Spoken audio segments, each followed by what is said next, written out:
आज मी तुम्हाला स्पॉन्जी आणि मऊ असा होणारा डाळ तांदूळाचा ढोकळा दाखवणार आहे। हे बघा, डाळ तांदूळाचा ढोकळा बनवण्यासाठी इथं मी 2 वाटी तांदूळ घेतलेले आहे, 1 वाटी हरभरा डाळ आणि 1 वाटी उडदाची डाळ। हे सगळं स्वच्छ धुवून 5-6 तासांसाठी भिजत ठेवायचं आहे, भरपूर पाणी घालून। हे बघा, डाळ तांदूळ 5-6 तास चांगले भिजले आले आहेत। आता आपण हे मिक्सरला वाटून घ्यायचे आहेत। यातलंच पाणी वापरून ते मिक्सरला बारीक रवा असतो तसं रवाळ वाटून घ्यायचा आहे।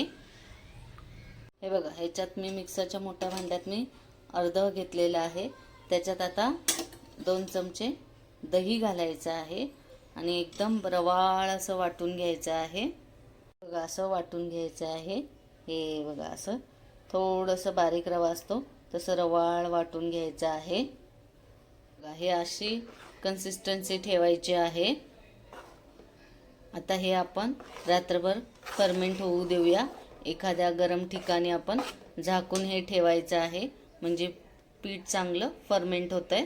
हे बघा, पीठ चांगलं फर्मेंट झालेलं आहे। हे बघा, असं हे मी एका बाउलमध्ये थोडंसं पीठ काढलेलं आहे।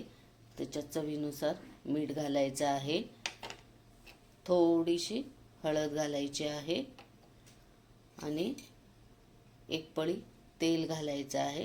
याच्याने ढोकळा घशात एकदम असा दाटत नाही।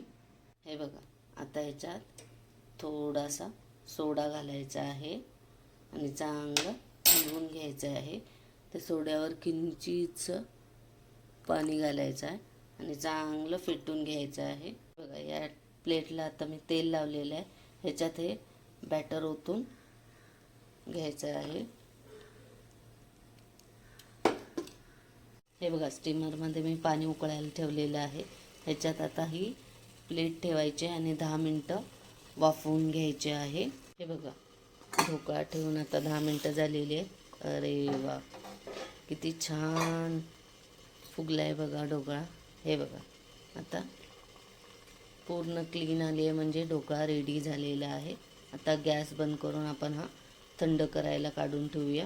इथं मी ढोकळ्याला तडका देण्यासाठी इथं 1 पळी तेल घातलेलं आहे। त्याच्यात थोडंसं हिंग घालायचं आहे, थोडीशी मोहरी घालायची आहे।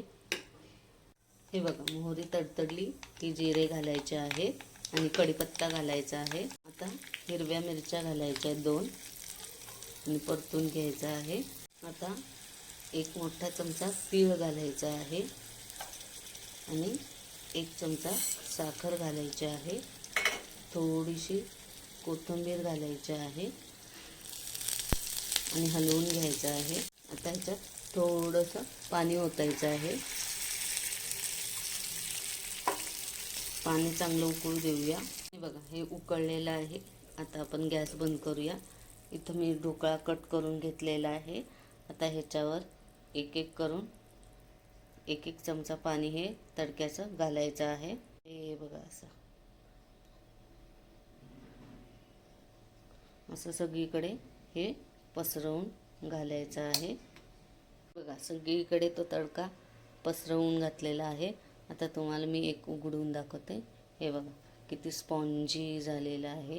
हे बघा, किती छान असं जाळीदार।